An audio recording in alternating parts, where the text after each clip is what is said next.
Hello friends, welcome back to Judy's cooking diary.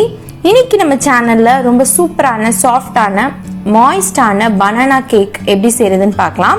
இன்னைக்கு அடுப்புல செஞ்சு காமிச்சிருக்கேன். அவன் இல்லாம நல்லா சாஃப்ட்டாவே வந்திருக்கு. எப்படி செய்யறதுன்னு பார்க்கலாம். வாங்க வீடியோக்குள்ள போலாம்.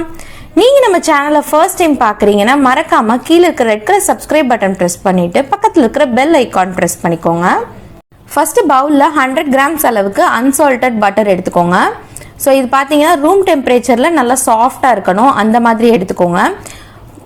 அடுப்பில் வச்சு மெல்ட் பண்ணிடக்கூடாது. ஸோ அதனால உங்களுக்கு ஹாட்டாக இருந்துச்சுன்னா அந்த கேக்கோட டெக்ஸ்சர் அப்படியே மாறும். ஸோ இதை ஒரு 1 minute நல்லா எலக்ட்ரிக் பீட்டர் யூஸ் பண்ணி பீட் பண்ணுறப்ப அந்த எல்லோ கலர் அப்படியே ஒயிட் கலரில் சேஞ்ச் ஆகி வரும். அது வரைக்கும் நல்லா பீட் பண்ணி எடுத்துக்கோங்க. இதை நம்ம ஹேண்ட் விஸ்கில் யூஸ் பண்ணியும் நம்ம பீட் பண்ணலாம், பட் அதுக்கு ரொம்ப டைம் ஆகும் இந்த ஒரு கன்சிஸ்டன்சி ரீச் ஆகிறதுக்கு. ஸோ நல்லா ஒயிட் கலரில் வந்ததுக்கப்புறம் 1 கப் அளவுக்கு பவுடர் சுகர் அதை சேர்த்துட்டு நல்லா பீட் பண்ணிக்கோங்க. நல்லா எல்லாம் கம்பைன் ஆகி வந்ததுக்கப்புறம் 1 டீஸ்பூன் அளவுக்கு வெனிலா எசன்ஸ் சேர்த்துக்கோங்க. இந்த கேக்கில் நம்ம முட்டை சேர்த்து தான் பண்ண போகிறோம். ஸோ அதோட ஸ்மெல் எடுக்கிறதுக்கு 1 டீஸ்பூன் அளவுக்காவது வெனிலா எசன்ஸ் சேர்த்துக்கணும். சேர்த்துட்டு நல்லா க்ரீமி ஆகிற வரைக்கும் பீட் பண்ணி எடுத்துக்கோங்க. சைடில் ஒட்டியிருக்கிறதையும் சேர்த்து ஸ்க்ரேப் பண்ணிவிட்டு ஒன்றா பீட் பண்ணிக்கோங்க. இதில் இப்போ நம்ம முட்டை சேர்த்துக்கலாம். 2 முட்டை உடச்சி ஊற்றிக்கிறேன். முட்டையோட ஃப்ளேவரை சுத்தமாக அந்த வெனிலா எசன்ஸ் எடுத்துரும். ஸோ அதனால் தாராளமாக நீங்கள் முட்டை சேர்த்துட்டு ஒரு 1 minute-லேருந்து 2 minutes வரைக்கும் பீட் பண்ணிகிட்டே வந்தீங்கன்னா ஒரு மாதிரி லைட்டான டெக்ஸ்சருக்கு வர ஆரம்பிக்கும். அது வரைக்கும் நல்லா பீட் பண்ணிக்கோங்க. முட்டை சேர்த்து அடிக்கிறப்ப லைட்டாக ஒரு மாதிரி திரியாக வந்த மாதிரி இருக்கும். பட் நீங்கள் மாவுலாம் சேர்த்து பீட் பண்ணுறப்போ உங்களுக்கு கரெக்டான கன்சிஸ்டன்சிக்கு வந்துக்கும். இப்போ நம்ம டிஷ்ஷோட ஹீரோ வாழைப்பழம் சேர்த்துக்கலாம். பழுத்த 4 வாழைப்பழத்தை மிக்சியில் நல்லா கிரைண்ட் பண்ணிவிட்டு இதில் சேர்த்து மிக்ஸ் பண்ணிக்கிறேன். மிக்சியில் போட்டு கிரைண்ட் பண்ணணும்னு அவசியம் இல்லை. ஜஸ்ட் ஒரு பொட்டேட்டோ மேஷர் வச்சு நீங்கள் நல்லா மேஷ் பண்ணிவிட்டு லைட்டாக அந்த சங்ஸோடு இருந்தாலும் நல்லா தான் இருக்கும். இப்போ அதை சேர்த்து நல்லா பீட் பண்ணதுக்கப்புறம் மாவு சேர்த்துக்கலாம். மைதா மாவு ஃபஸ்ட்டு 1 கப் மைதா மாவு, 1 டீஸ்பூன் பேக்கிங் பவுடர் சேர்த்துட்டு நல்லா மிக்ஸ் பண்ணிக்கோங்க. மொத்தம் இந்த கேக்குக்கு 1.5 கப் அளவுக்கு மைதா மாவு சேர்க்க போகிறோம். ஃபஸ்ட்டு பாதி மாவு சேர்த்துட்டு மிக்ஸ் பண்ணி இந்த மாதிரி லைட்டாக ஃபோல்ட் பண்ணிக்கோங்க.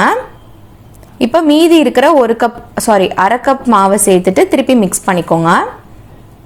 நல்ல மாவு கம்பைன் ஆகி வந்ததுக்கப்புறம் எலக்ட்ரிக் பீட்டர் யூஸ் பண்ண வேணாம். ஜஸ்ட் நீங்கள் உங்கள் ஸ்பேட்ச்ல வச்சு இந்த மாதிரி ஃபோல்ட் பண்ணிகிட்டே வந்தீங்கன்னா போதும். இல்லைன்னா அந்த ஏர் பாக்கெட்ஸ்லாம் டிஸ்டர்ப் ஆகிரும், உங்கள் கேக் சாஃப்டாக கிடைக்காது.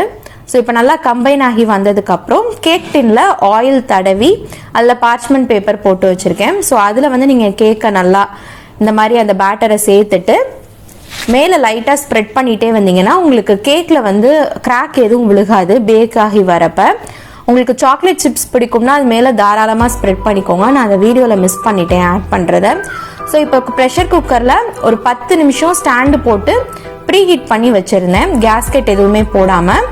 ஸோ அதுக்கப்புறம் நம்ம மூடி திறந்து இந்த கேக் டின்னை அந்த ஸ்டாண்டில் வச்சுட்டு மூடி போட்டு 35 to 40 minutes கழிச்சு ஒரு டூத் பிக் வச்சு செக் பண்ணி பார்த்தீங்கன்னா நடுவில் மாவு எதுவும் ஒட்டாமல் இருந்துச்சுன்னா நமக்கு சூப்பரான பனானா கேக் ரெடி ஆயிரும். நல்லா ஆறுனதுக்கப்புறம் ஃப்ளிப் பண்ணி கட் பண்ணிட வேண்டியதான். சாக்லேட் சிப்ஸ் பனானா கேக்கில் ஆட் பண்ணுறப்ப அந்த லுக்கும் சரி டேஸ்ட்டும் ரொம்பவே நல்லா இருக்கும். கண்டிப்பாக ட்ரை பண்ணி பாருங்க. அவனில் செஞ்சதா இல்லை அடுப்பில் செஞ்சதான்னு கண்டே பிடிக்க முடியாது, அந்த அளவுக்கு நல்லா ஃப்ளஃபியாக சாஃப்டாக ரொம்ப டேஸ்டியாக இருந்துச்சு. கண்டிப்பாக இந்த ரெசிபியை ட்ரை பண்ணி பார்த்துட்டு எப்படி இருந்துச்சுன்னு எனக்கு கமெண்ட்டில் ஃபீட்பேக் சொல்லுங்கள். ஏற்கனவே நம்ம சேனலில் எக் இல்லாமல் ஒரு பனானா கேக் வீடியோ அப்லோட் பண்ணியிருக்கேன். அந்த வீடியோட லிங்க் நான் டிஸ்கிரிப்ஷன் பாக்ஸில் கொடுத்துருக்கேன், செக் பண்ணிக்கோங்க. இதே மாதிரி இன்னொரு சூப்பரான இன்ட்ரெஸ்டிங்கான வீடியோவில் உங்களை மீட் பண்ணுறேன். அது வரைக்கும் ஸ்டே டியூன். தேங்க்ஸ் ஃபார் வாட்சிங். பாய்.